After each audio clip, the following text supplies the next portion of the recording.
You were told you could be anything you wanted. You were handed a smartphone before you learned how to handle rejection. You grew up watching people become famous for simply existing online, while being told that a college degree was no longer enough. You are Generation Z, and the world didn't just change around you, it changed inside you. You are not lazy. You are not entitled. You are not fragile. You are the first generation to grow up with a lens pointed at your face since birth, and nobody prepared you for what that would do to your mind. Your childhood was different from any generation before you. You didn't just play outside and come home when the streetlights turned on. You grew up in two worlds at the same time. One was physical, with school and family and friends you could touch. The other was digital, where your value was measured in likes, comments, and how many people watched your story. You learned early that your image mattered more than your feelings. You saw your parents glued to screens, distracted during dinner, half present in conversations. You watched the adults around you struggle with jobs that didn't pay enough, marriages that didn't last, and stress that never seemed to end. You saw the cracks in the system before you were even old enough to understand what the system was supposed to be. You were raised during economic crashes, school shootings, climate anxiety, and a global pandemic that stole years from your adolescence. You didn't have a normal childhood. You had a preview of how unstable everything really is. And because of that, you learned to expect disappointment. You learned that nothing is guaranteed. You learned that the world is not safe, and the adults don't always have the answers. So you stopped waiting for permission to figure things out. You started building your own path, your own definitions, your own rules. But that independence came with a price. It came with the weight of having to grow up faster than you should have.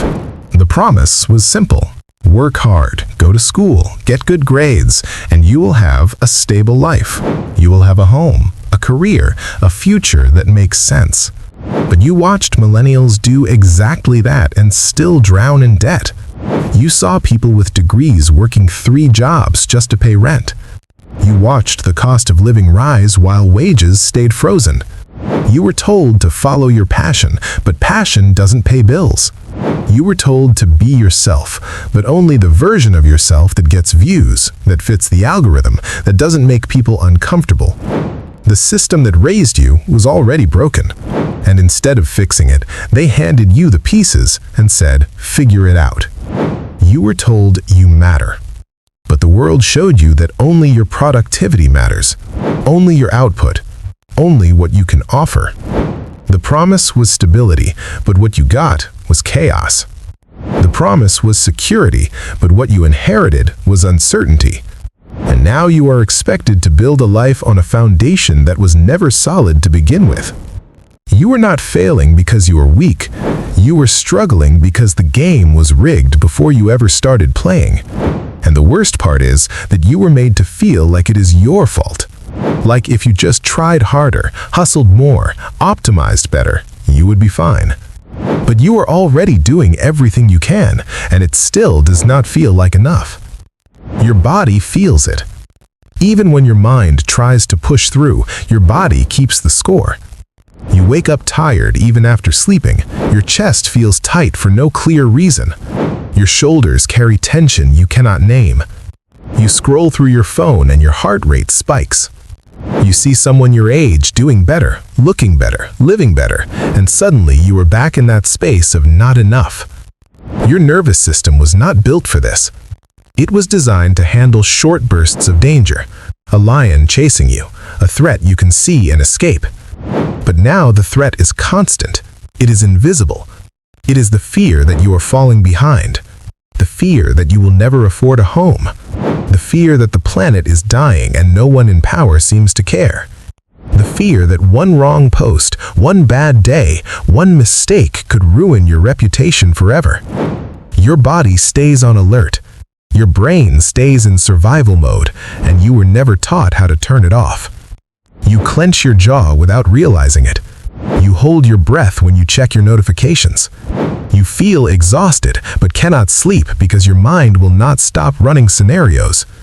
This is not weakness. This is what happens when your environment tells you that rest is laziness and peace is privilege. Your stress is not imaginary. It is your body trying to protect you from a world that feels too fast, too harsh, too much. Social media promised connection. It gave you performance. It promised belonging. It gave you comparison. You grew up watching everyone else's highlight reel and comparing it to your behind-the-scenes mess. You see someone's perfect skin, perfect body, perfect vacation, perfect relationship, and you forget that you're looking at an edited snapshot. You forget that what you see is not the whole story. But your brain doesn't forget. It takes that image and turns it into evidence. Evidence that you are not good enough, that you are not doing enough, that you are already behind. You watch people younger than you build empires online. You watch influencers make money from their bedrooms while you are grinding at a job that barely respects you. And it messes with your head. You start to believe that if you are not viral, you are invisible. If you are not constantly creating, you are wasting time. If you are not building a brand, you are falling behind. The algorithm does not care about your mental health. It cares about engagement. And you have been taught to engage even when it hurts you. You perform happiness when you feel empty. You post confidence when you feel lost. You shape yourself into whatever gets attention because attention feels like proof that you matter. But deep down, you know it is hollow. You know that no amount of likes will fill the gap, and that knowing makes it worse because now you are trapped between needing validation and hating yourself for needing it. You do not know who you are when no one is watching. You have spent so much time curating your image that the real you got buried underneath. You have learned to edit your thoughts before you speak them, to filter your face before you show it, to perform your personality before you live it. And now you are not sure what is real anymore. You look in the mirror and see a stranger. You sit alone in your room and feel like you are supposed to be doing something, posting something, proving something. You have been so focused on being seen that you forgot how to just be. Your worth has been tied to your output for so long that you do not know how to exist without producing. You were never given permission to be boring, to be quiet, to be still. You were told that your value is in your visibility. And so you performed, you hustled, you optimized. And somewhere along the way, you lost yourself. You started shaping your identity around what works, what trends, what gets engagement, and the parts of you that did not fit got shoved down. You were not broken. You were just exhausted from pretending. And you deserve to stop performing long enough to remember who you actually are underneath all of it. Your parents were doing their best, but their best was often distracted. They were stressed, overworked, trying to survive in the same broken system. Maybe they were emotionally unavailable. Maybe they were physically present but mentally elsewhere. Maybe they gave you things instead of time. Maybe they did not know how to talk about feelings because no one taught them either. So you learned early that your emotions were too much, that your needs were a burden, that love was conditional on how little trouble you caused. You learned to be independent because depending on others felt unsafe. You learned to solve your own problems because the adults were too busy with theirs. And now, as a young adult, you struggle to ask for help. You struggle to trust people. You struggle to believe that someone could love you without you having to earn it. You push people away before they can leave. You test relationships to see if they will stay. You expect abandonment because it feels more familiar than stability. This is not your fault. This is what happens when you grow up in a world that was too distracted to hold you. You are not too much. You were just never given enough space to be held without shame. You are tired in a way that sleep does not fix. You wake up already exhausted. You look at your to-do list and feel nothing. You have been running on empty for so long that empty started to feel normal. You were told that rest is earned, that you have to hustle until you make it, that if you're not grinding, you are falling behind. So you pushed, you worked, you optimized every hour, and now you are burnt out before you even turned 30. Your body is saying stop, but the world is saying go. Your mind is saying rest, but your fear is saying you cannot afford to. You feel guilty for taking breaks. You feel ashamed for being tired. You feel like everyone else is handling it better than you, but they are not. They are just better at hiding it. Burnout is not a personal failure, it is a system failure. You were not built to be productive every single moment. You were built to have seasons, to rest, to recover, to simply exist without having to justify your existence with output. And you have been robbed of that. You have been told that your worth is in what you do, not in who you are. And that lie is killing you slowly. You are not broken. You are not behind. You are not failing at life because you feel tired, lost, or uncertain. You are responding exactly the way any human would respond to the world you inherited.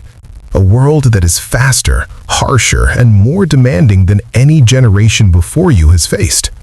You were raised in chaos and still managed to show up. You were given broken systems and still tried to build something. You were taught that your value is in your productivity, and yet you are still here, still trying, still breathing. That is not weakness, that is strength. You do not owe the world your constant performance. You do not owe anyone a perfect version of yourself. You are allowed to be messy. You are allowed to rest. You are allowed to take up space without apologizing for it. You are allowed to be a work in progress. The fact that you are still here, still trying to figure it out, still searching for meaning in a world that often feels meaningless, that is enough. You are enough. Not because of what you do, but because of who you are. And who you are is worth protecting, worth honoring, worth giving kindness to. If this video made you feel seen, leave a comment and tell me what part hit hardest.